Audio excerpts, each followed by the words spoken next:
मला सकाळी 10:30 वाजता मी निघणार होते हेलिपॅडकडे, म्हणजे विमानतळावरूनच हेलिकॉप्टर टेक ऑफ होणार होतं. व मला कळवण्यात आलं की जे हेलिकॉप्टर मी काल वापरत होते त्याच्यामध्ये काहीतरी बिघाड आहे.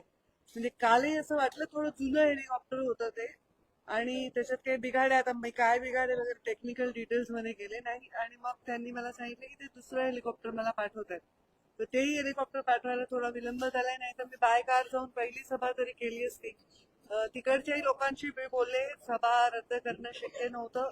लोक वाट बघायला तयार आहेत, आणि खरंच आहे की आता ही कार्यकर्त्यांची निवडणूक आहे आणि त्यांच्या पाठीशी आम्ही उभं राहायला पाहिजे. त्यांच्या सभा घेऊन त्यांना ऊर्जा दिली पाहिजे, त्यांना ताकद दिली पाहिजे.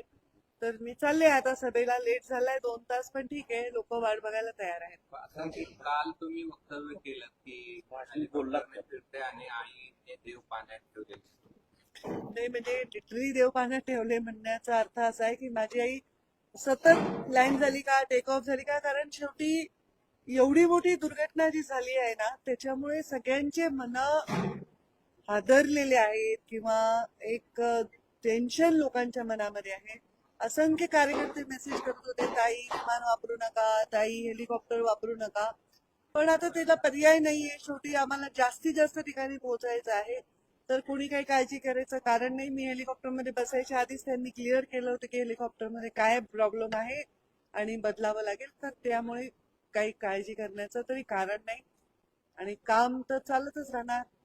चरेवेती आम्हाला काम करत राहावं लागेल. दौरा उशिरा का होईना सुरू झाला. हो, दौरा रद्द नाही होणार. काही झालं तरी दौरा पिका. खरं की शेवटचे 2 सभा रद्द होतील, कारण अंतर खूप आहे. मी पोचू नाही शकणार बायकार देखील. अशी एखादी मोठी घटना घडते त्यावेळेस हेलिकॉप्टर असेल किंवा विमान असेल, लँड करत असताना काळजी वाटते, भीती वाटते, किंवा काही मनात काय असतं? आता काल मी त्यानंतर पहिल्यांदा आले. खरं सांगू का, जेव्हापासून अजितदादांचा अपघात झालाय, निधन झालंय, तेव्हापासून मी क्षणोक्षणी हाच विचार करते की त्या सर्वांवर जे विमानात होते त्या लोकांना त्यावेळी काय वाटत असेल, त्यांनी किती भयानक ती भीती किंवा यातना किंवा ते भय अनुभवलं असेल. माझा स्वभाव आहे तो जास्त त्या खोलात जाऊन विचार करत होते. फार आमच्या घरात सर्वजण आम्ही खूप व्यथित आहोत, लहानापासून मोठ्यापर्यंत. आणि मला वाटतं महाराष्ट्रात बऱ्याच लोकांच्या घरी हेच चित्र असेल.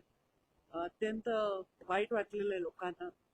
तर नवीन नवीन काही दिवस हे वाटणार आहे भय सगळ्यांना की अरे बापरे काय बिघड, कारण जे माहीतच नाही ते माहीत झालंय की असंही होऊ शकतं.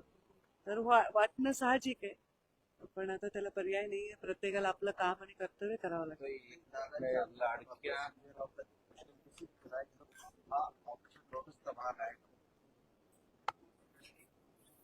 मला याचं काय उत्तर द्यावं खरंच कळत नाही. म्हणजे I have no words to even express तेवढ्या तसे विचारही मला करता येत.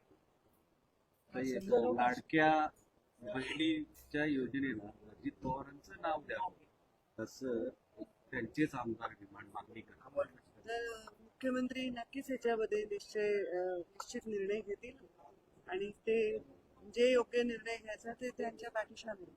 संजय राऊतांनी असं पण म्हटलंय की अजितदादांचा मृत्यू हा रहस्यमय मृत्यू आहे आणि त्याची माहिती लोकांना मिळाली पाहिजे. आता समजा त्यांनी असं म्हणले तर याच्यात मी काय म्हणायचं, माझं काय याच्यात औचित्य बोलायचं. मी आतापर्यंत कोणाही व्यक्तीच्या कॉमेंट्सवर कॉमेंट करून मीडियाच्या लाईमलाईट मध्ये येत नाही. मी माझे मुद्दे घेऊन येते, माझे मुद्दे मांडते. मी दुसऱ्यांच्या मुद्द्यांवर बोलतच नाही. हे 20 वर्ष तुम्हाला सवय असली पाहिजे. थँक्यू.